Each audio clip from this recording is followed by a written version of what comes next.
Nilikha nga ng Diyos ang langit at ang lupa at ang lahat ng bagay na naroroon. Tinapos niyang likhain ang lahat ng ito sa loob ng 6 na araw at siya'y nagpahinga sa ika-7 araw.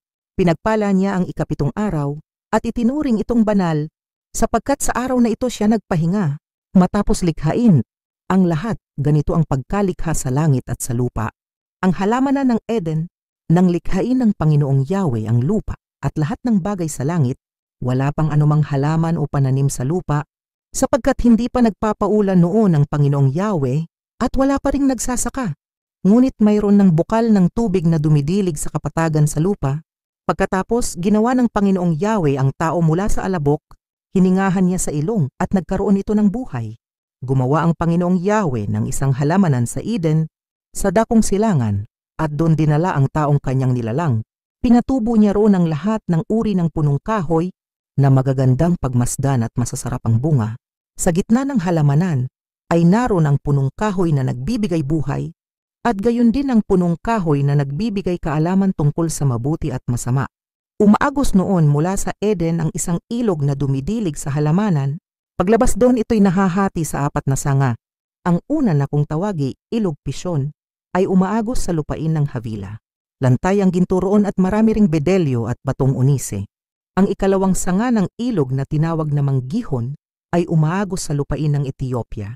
Ilog Tigris naman ang tawag sa ikatlong sanga at umaagos naman ito sa silangan ng Assyria. Ang ika-4 na sanga ng ilog ay ang Euphrates.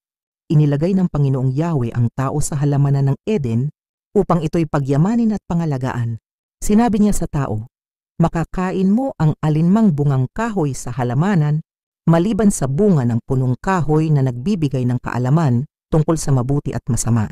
Huwag na huwag mong kakainin ang bungang iyon, sapagkat sa araw na kainin mo iyon ay mamamatay ka."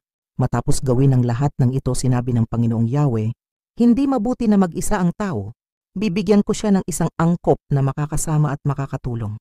Kaya mula sa lupa ay lumikha ang Panginoong Yahweh ng mga hayop sa parang at mga ibon sa himpapawid. Dinala niya ang mga ito sa tao upang ipaubaya rito ang pagbibigay ng pangalan sa mga iyon. Kung ano ang kanyang itinawag, iyon ang naging pangalan ng mga ito.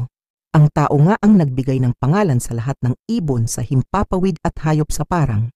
Ngunit wala isa man sa mga ito ang nababagay na makasama at makatulong niya. Kaya't pinatulog ng Panginoong Yahweh ang tao. Samantalang nahihimbing, kinuha niya ang isang tadyang nito at pinaghilom ang laman sa tapat niyon. Ang tadyang na iyo'y ginawa niyang isang babae at dinala niya ito sa lalaki. Sinabi ng lalaki, "Sa wakas, narito ang isang tulad ko, laman ng aking laman, buto ng aking buto." Babae ang itatawag sa kanya sapagkat sa lalaki siya'y kinuha. Ito ang dahilan kaya iniiwan ng lalaki ang kanyang ama't ina, nagsasama sila ng kanyang asawa at sila'y nagiging isa. Kapwa hubad noon ang lalaki at ang babae, ngunit hindi sila nahihiya.